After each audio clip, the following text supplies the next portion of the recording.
Halo semua sahabat media, terima kasih Anda masih menonton tayangan kami. Pada kesempatan hari ini spesial kami mewawancarai sigap. Apa itu sigap? Siap Ganjar Presiden, itu kepanjangannya. Dan Anda perlu tahu bahwa organisasi sigap ini hadir sebagai wadah untuk melihat momentum politik di pemilihan presiden di 2024 ini. Dan karena itu kita perlu tahu apa sih sebenarnya yang menjadi gagasan besar sigap ini dan apa yang akan dilakukan sigap besok dan seterusnya. Karena itu kita coba bertanya-tanya langsung kepada pengurus pusat DPP sigap. Sudah ada di samping kiri saya pengurus pusatnya, masing-masing bisa perkenalkan nama, kira-kira begitu. Tapi kita mulai dari Bang Uli. Bang Uli sebagai wakil ketua ya Bang Uli ya. Yeah.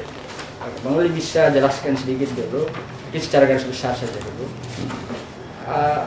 Alasan apa sigap hadir dalam menjemput momen politik di Pilpres ini? Silahkan.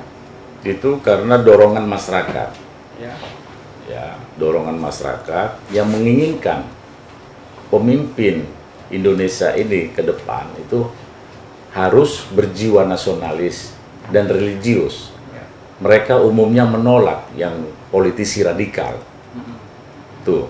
Jadi itulah membuat kami hadir untuk membawa suara rakyat ini mendukung Ganjar jadi pemenang Pilpres 2024-2029. Apa saja yang sudah dilakukan misalnya dari pengurus pusat ini, sigap ini?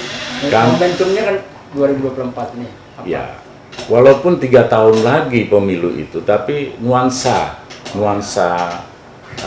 pertarungan capres ini sudah semakin memanas dia, karena udah muncul beberapa nama dari hasil lembaga survei. Ya, hasil lembaga survei. Ya, selalu ada nama-nama tokoh-tokoh yang lain yang tidak perlu saya sebut satu persatu nama tersebut, tapi semua rata-rata keinginan rakyat itu adalah Bapak Ganjar Pranowo inilah yang bisa membuat Indonesia ke depan ini sehat. Nah, itu garis besarnya itu ya. Garis besarnya. Karena apa? Karena dia juga berhasil menangani pandemi 2019. Jadi kita memang sosok ini harus diperjuangkan sampai 2024, bahkan sampai 2029 ya, supaya Indonesia ini sehat, maju, makmur, dan berkeadilan. Oke, baik Pak Wakil Ketua. Coba kita ke Pak Sekjen dulu. Ya. Pak Sekjen, ini di luar sana nih kan bukan saja Ganjar nih, banyak ini. Apa kelebihan dari seorang Ganjar ini sehingga sigap itu hadir dalam bisa disampaikan sehingga publik juga tahu konsistensi sigap sampai mendukung Ganjar. Kira-kira garis besarnya, silakan. Ya, kalau Ganjar ini kan melebihi dari rata-rata yang pernah kita tahu sekarang ini. Calon-calon lain, gitu kan. Dari situ kami punya inisiatif secara beramai-ramai dengan sigap ini untuk ingin memperjuangkan Ganjar untuk menjadi presiden, karena beliaulah yang layak menurut kami gitu ya, menurut kami sigap, dialah yang layak. Mungkin kita perlu tahu mungkin untuk sementara sigap sudah ekspansinya sudah kemana secara organisasi gitu ya? Ya, untuk sementara ini kami rencana berekspansi ke seluruh Indonesia. Ya, ke daerah-daerah, ke pelosok-pelosok. Kami sedang dalam kekuatan. Ya, kami lagi menggalang kekuatan di tiap-tiap daerah. Kami melakukan itu nanti supaya semuanya berjalan sesuai rencana kami gitu. Baik, kita coba kembali ke Pak Uli lagi. Kalau dalam percaturan politik di antara partai-partai sekarang, ada di Ganjar ini kan dilihat selalu orang melihat ini jangan-jangan ini dukungan PDIP benar ini. Atau bisa jadi Ganjar keluar PDIP misalnya. Isu itu sempat mencuat ke permukaan. Iya. Ya, memang ada isu itu ya. Tapi apakah itu benar atau tidak, ya kita belum tahu. Memang kalau Ganjar ini kita kenal dia adalah kader PDIP. Iya. Okay. Dan dia sangat berprestasi. Ya. Dan dicintai oleh masyarakat dia. Masyarakat. Jadi adapun mungkin kader-kader PDIP yang lain yang mau tampil, saya kira sangat sayang kalau sampai tercampak ini orang, sangat sayang gitu loh. Karena ini bukan keinginan sigap sendiri, memang ini keinginan masyarakat luas se-Indonesia ini, dan menginginkan si Ganjar ini harus naik ke atas. Naik ke atas. Berarti sigap melihat Ganjar ini bukan soal warna partainya ya, berarti. Bukan warna partainya. Tapi figur dia memang figur dia seorang sederhana, ya dia juga berpendidikan, orang intelektual, alumni UGM, ya, dan dia juga gubernur Jawa Tengah 2 periode, ya, udah berhasil dia bahkan dapat predikat yang aku bilang tadi dia dapat ini dari KPK, juga, berarti dia udah clear persoalan kasus-kasus yang terdahulu mungkin ya kan, pandemi juga, nah itu. Jadi selain itu juga saya lihat memang Ganjar ini ya, kami ini bukan ikut-ikutan ya. Nah, bukan ikut-ikutan buat orang ke Ganjar enggak. Memang ini ada sekelompok masyarakat ya yang terutama diawali dari ibu kota negara ini. Nah, apabila kita bisa menguasai ibu kota negara ini, berarti Ganjar itu jelas terpilih nantinya. Karena kita akan bekerja keras dulu di 5 wilayah DKI Jakarta dulu. Betul, ya. Nah itu aksen kita nantinya di 5 wilayah DKI, Selatan, Pusat, atau Utara. Dan udah kita bentuk koordinatornya. Salah satu nih contoh kadirnya Pak Ola, dia nih koordinator di wilayah Jakarta Selatan.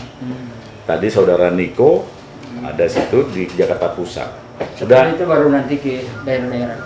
Baru setelah itu kita deklarasi nantinya, baru kita akan membentuk ya di 34 provinsi, di kota kabupaten, semua sigap-sigap itu harus hadir di tengah-tengah masyarakat. Itu aja sikap sigap. Baik, kita coba ke kedua bapak kita di samping kiri.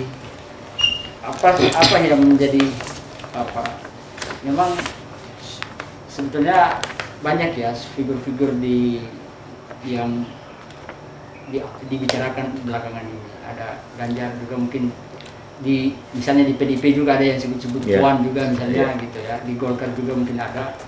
Aku bisa tambahkan sedikit. Ya, terima kasih. Saya kira tidak berlebihan kalau kita mengkultuskan mengusung nama Pak Ganjar Pranowo ini.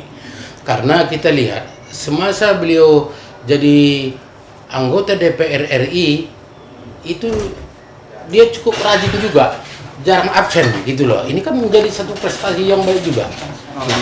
Mungkin dengan dasar dia aktif, jarang absen setiap rapat-rapat di DPR RI, mungkin itulah salah satu poinnya. Ya, salah satu mungkin PDI Perjuangan pada saat itu mencalonkan Ganjar Pranowo ini menjadi gubernur Jawa Tengah.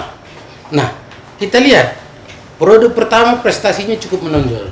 Nah, sehingga karena prestasinya pada periode pertama, makanya dia dicalonkan kembali ke periode kedua. Gubernur Jawa Tengah. Nah, kita lihat sendiri, tadi udah disampaikan beliau ini. Dalam hal penanganan COVID-19, saya kira anggarannya cukup rendah.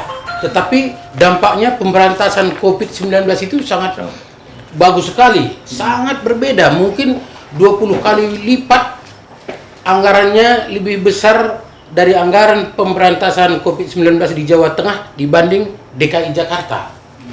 Nah, ini kan mungkin satu prestasi yang cukup menonjol. Nah, kita lihat juga saat ini di daerah-daerah lain pun sepertinya Ganjar gitu loh. Bukan di DKI saja, ya termasuk Sumatera Utara, di Aceh. Ini kita dengar di daerah-daerah Ganjar. Nah, makanya sangat disayangkan apabila Ganjar ini nanti tidak dicalonkan menjadi calon presiden Republik Indonesia.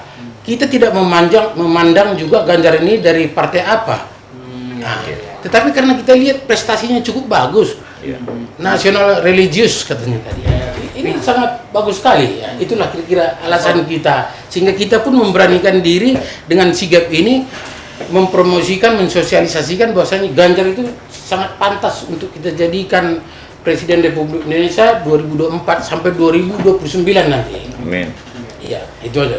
Baik, abang boleh tanya, kita perlu tahu sedikit juga ini. Di luar sana itu kan ada organ-organ juga yang pendukung Ganjar juga itu kan. Seperti apa sinergi dengan mereka itu misalnya? Sahabat Ganjar, tapi kami terlepas dari situ, kami independen langsung menuju Ganjar. Itu rencana program kerja kami. Di dalam kami mensosialisasikan Ganjar ini, kami pandang perlu adanya aksi nyata. Dalam arti kata aksi nyata, siapa dan mengapa Ganjar calon presiden 2024. Berakhirlah nanti itu 2023. Mudah-mudahan kami sebagai relawan sigap mengusulkan sikap mendukung dia menjadi Presiden Republik Indonesia 2024 sampai 2029. Oke. Baik, kita lanjut ke Bang Uli lagi dulu. Ini kita sebetulnya ingin tahu juga apa sih sebetulnya yang mimpi besar Ganjar ini dalam pikiran sigap, karena seluruh di Indonesia ini kan banyak problem ya. Ekonomi kita sekarang hancur segala macam, rakyat kita mengalami kesulitan dan segala macam problem.